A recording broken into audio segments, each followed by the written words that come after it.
여러분, 한 나라의 법부터 가족관계, 심지어는 슬픔을 표현하는 방식까지 무려 500년 동안 모든 걸 지배했던 하나의 생각이 있다면 어떠실 것 같나요? 오늘은 조선이라는 나라를 설계했던 운영체제, 바로 유교에 대해 한번 깊이 파고 들어보겠습니다. 시작부터 한번 질문을 던져볼게요. 대체 어떻게 단 하나의 사상이 한 나라의 법률부터 가족의 슬픔을 표현하는 방식까지 우리 삶의 거의 모든 것을 결정할 수 있었을까요? 조선을 제대로 이해하려면요, 시간을 좀 거슬러 올라가 봐야 합니다. 모든 것이 무너져 내리고 아주 급진적인 변화가 필요했던 고려 말의 시점으로 말이죠. 고려 말에 등장한 새로운 엘리트 계층, 바로 신진사대부가 있었어요.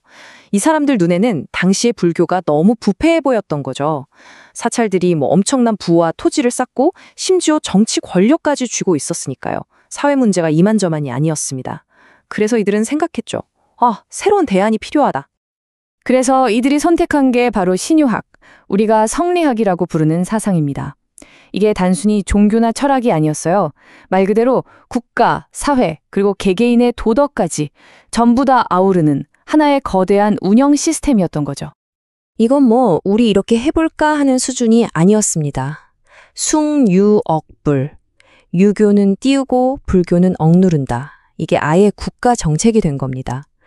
완전히 새로운 사회를 밑바닥부터 다시 만들겠다는 선언이었죠. 그런데 이 철학을 어떻게 법으로 만들 수 있을까요? 방법은 생각보다 간단합니다. 국가의 사용설명서를 만드는 거죠. 조선의 사용설명서, 그게 바로 경국대전이었습니다. 이게 하루아침에 뚝딱 만들어진 게 아니에요. 세조 때 시작해서 여러 왕을 거치면서 계속 다듬고 또 다듬었죠. 그리고 마침내 성종 때 완성됩니다. 괜히 이름이 이룰 성자를 쓰는 성종이 아니었던 거예요. 이 엄청난 걸 이뤄냈으니까요. 이 법전 들여다보면 정말 무서울 정도로 엄격했어요. 예를 들어서 요즘으로 치면 가짜 신분증이죠. 가짜 호패 만들다 걸리면 그냥 사형입니다. 사회 질서를 위해서라면 이렇게 극단적인 처벌도 서슴지 않았던 거죠. 그런데 또 신기한 건 이런 엄격함 속에 아주 인간적인 면모도 있었다는 거예요. 만약 부모님이 위독하다? 그러면 군대도 빼줬어요. 나라를 지키는 것보다 부모님께 효도하는 게 더 중요하다고 법으로 정해놓은 겁니다. 그러니까 경국대전은 어떻게 보면 두 개의 얼굴을 가진 셈이에요.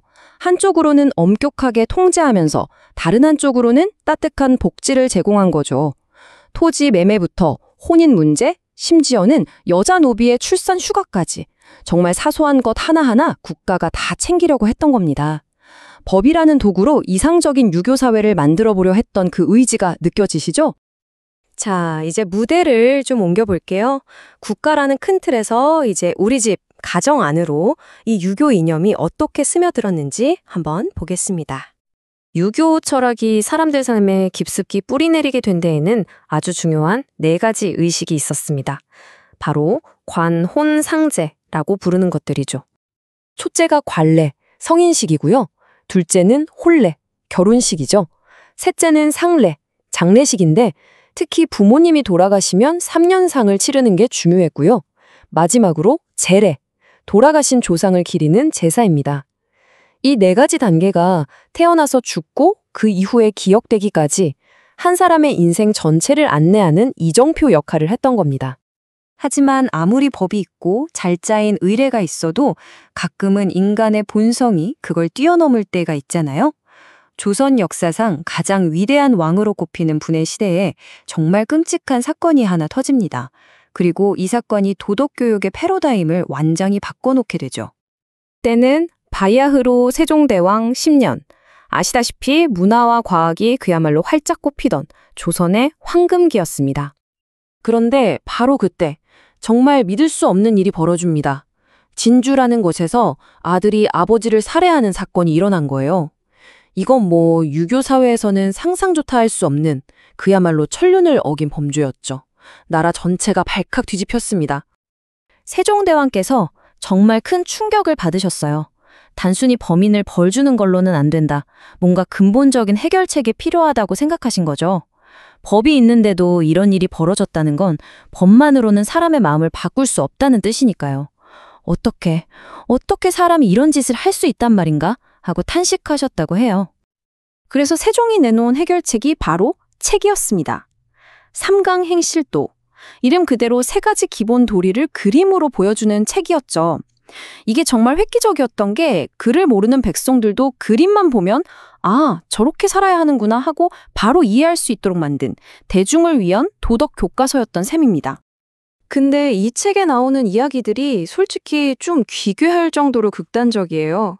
아픈 어머니를 낫게 하려고 얼어붙은 강 위에서 3년 동안 기도한 아들 이야기, 먹을 게 없어서 자기 허벅지 살을 베어 부모님께 드린 사람 이야기, 이런 식이죠. 왜 이렇게까지 했을까요? 세종은 이런 강렬하고 충격적인 이야기를 통해서 사람들 머릿속에 절대 잊히지 않는 도덕적 기준을 아주 깊숙이 새기고 싶었던 겁니다. 이렇게 유교적 가치를 강조한 노력은 단순히 책 한 권으로 끝나지 않았습니다. 이게 쌓이고 쌓여서 오는 날까지 이어지는 아주 강력한 문화적 유산을 만들어냈죠. 그 핵심이 바로 삼강오륜입니다.